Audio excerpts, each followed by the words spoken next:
house, and she is going to show me how she does the process of drying out different types of food and utilizing your garden, which I think is a wonderful idea, and that way you don't put anything to waste.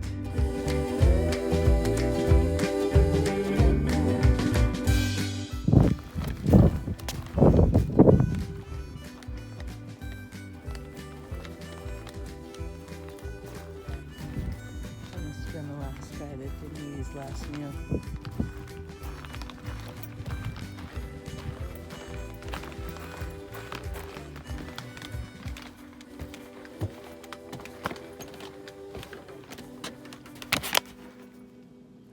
Okay, we're here with my good friend Chris, and she is going to explain how we dehydrate all the stuff that's from your garden and how you can utilize everything out of your garden, or if you were to go shopping.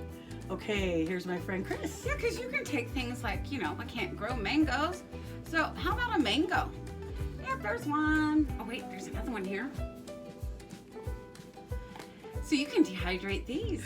And we'll show you how. Maybe not these ones today, but anybody need some melons? So what we're going to talk about and show you today is how to take things from your garden. I mean, how many of you have grown gardens and you're either giving so much of it away or you're having a lot of waste? Well, we're going to show you how to stop that and how to dehydrate those products so that you can use it for yourself throughout the year. In addition to that, I mean, look at all the fires that we've seen in California this year. Mm-hmm. It's been crazy. So if you're around the California area, like the northern area, actually even Southern California, I think had a lot of fires too. Yep. But in Northern California, there's been a lot of areas that they had to actually evacuate. Well, what if you already have your survival kit that has foods in it dehydrated by you that you like, and if you have to leave in a hurry, you already have it ready to go. So we're going to show you that. We're going to talk about the process. We're going to talk about storage. The one big thing to remember with storage is that when you're dehydrating foods, one, you need to use an oxygen pack for most of it, which you can get online. And mylar bags. So when you think about like the MREs, the things like the space foods that they use for like the shuttle and stuff like that, those heavy bags are what enables you to be able to store things indefinitely for the most part. If you're storing it in a jar, that's fine.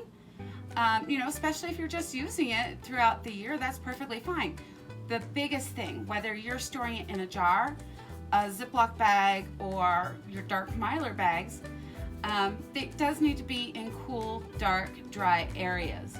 What's nice about the mylar bags, though, is the fact that you can take them with you, and you can always take a mass quantity of them too, especially and if you want to take it with you. Yeah, and it's waterproof. We're going to show you a little bit of that, what she's got going on, what she's putting together, how she's going to dehydrate it, and we'll go from there.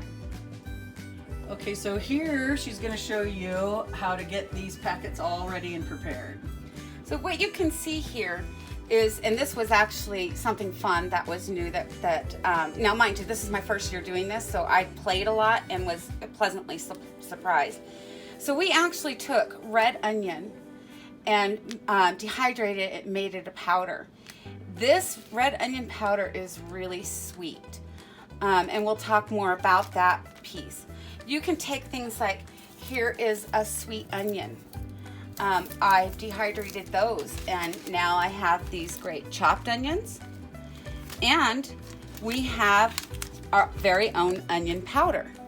So we have taken a product that maybe you couldn't, you bought a big bag of it, or you had so much of it in your garden, and we've now taken this to make it so that it's usable for you throughout the year, so you're not having to throw it away or waste it, or give it away. And here we have tomato. Now this is some fresh tomatoes from my garden, and we've made chopped seasoned tomatoes with it.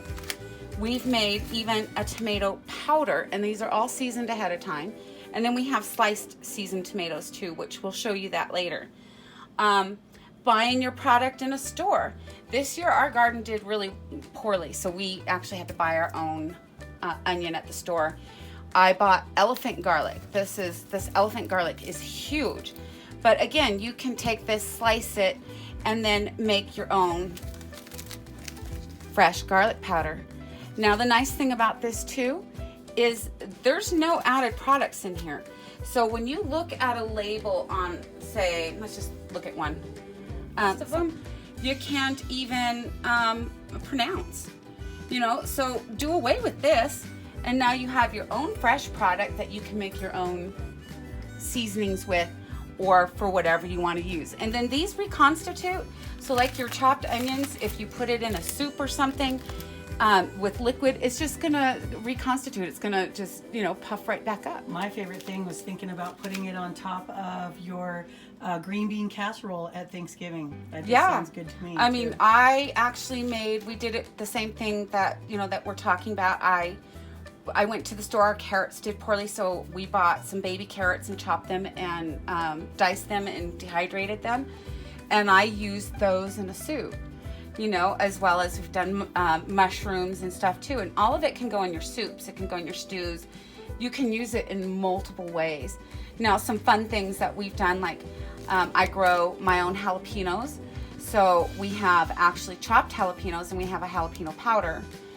Again, you can actually make even a jalapeno salt. You could put this in, like if you're making a bread or a muffin or a biscuit, you could do that. Put it in your chili. And the same thing with, like, this is a green chili powder. And you know, this is the same type of green chilies that you would use to make like chili relleno. So on my tomatoes, when I slice them, I try to keep them pretty close to the same. Now remember, I'm making these kind of thick, as you can see. But when they dehydrate, they shrink. So we're gonna slice all these tomatoes up, and then I'm gonna show you the next step. Okay, so now what you see is we've sliced all our tomatoes and we're just laying them out on the dehydrator, wanting to make sure that they have plenty of space. So, and then we're not gonna season them all on camera, but just as a short thing, you can season them however you want. I like mine with salt, pepper, and like an Italian fresh grated herb on it. So I'm just gonna just sprinkle some salt. I'm gonna do a little bit of pepper.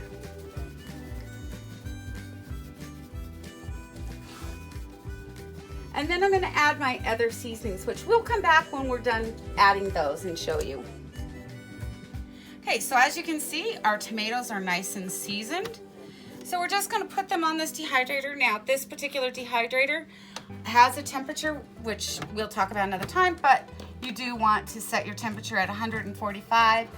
I'm gonna plug it in, everyone's plugged in now, and in about 6 to 8 hours, really just depends, we'll have our first round of dehydrated tomatoes. Oh my goodness, you guys, the aroma of these tomatoes, it really just makes the whole house smell great. So look at these. This is about 8 hours later, and we have wonderful dehydrated tomatoes. So next, we're gonna take it over and I'm gonna show you how to make this either a chopped tomato or a tomato powder. So I'm just gonna pour these in here for right now. Whoops, one went down the garbage disposal. Oh no, tomato down. So now I'm gonna show you how to take this and make a chopped tomato, seasoned tomato, that you can use in just about anything, and a tomato powder. So we have two processes that we're going to use here. I'm going to use a blender and a food processor. Now the reason we use two different ones is the food processor will make the diced or chopped tomatoes, so that because I don't want a fine powder for this. I'm just going to throw some in here. Oh my goodness, these smell so good. I just want to eat one. Oh my gosh, you guys. You don't even have to do this, just eat them. Okay. You gotta try one. All right, let me give it a shot. Those are good, you guys. Really good. They're so good. So you can actually use these just like this in whatever you want. Or we're gonna actually chop some up to make a chopped seasoned tomato. Here we go.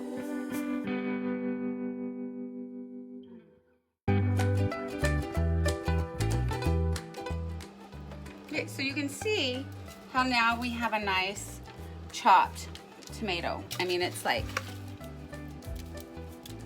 so you now can just use these little chunky pieces in whatever your recipe is. But let's go one step further. Let's make a tomato powder because we can. So we're gonna set this to the side, push it out of the way. And then we're gonna take the rest of our tomatoes and put it up here in the mixer. Just like that, dump it in. Put the lid on. Now this one I do on a high because I'm making a powder. So we're just gonna go, start it. Now if you look really close, you can see how it's already forming that powder. I mean, that's how quick.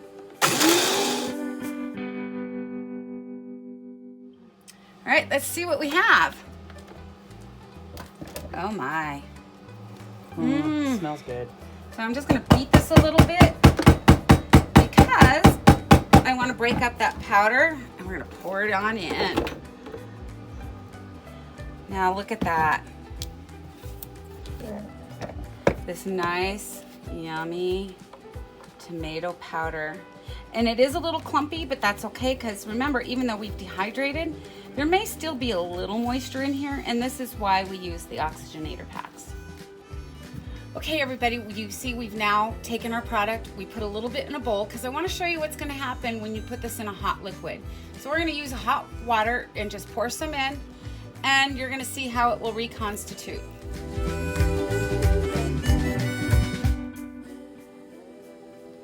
Now that our liquid has fully absorbed into our tomatoes, we're going to give it a try. Oh, they're nice and soft. Oh, it's really good. That's good. If you guys want to see more content like this, be sure to subscribe to the channel. And give us a thumbs up. Like our video. I'm here with my good friend Chris, and oh my god. Okay, so we're going to put that lid on there right now. No! Hey buddy, what's up? High five. I don't think he's your type. No, he's kind of a dead lay.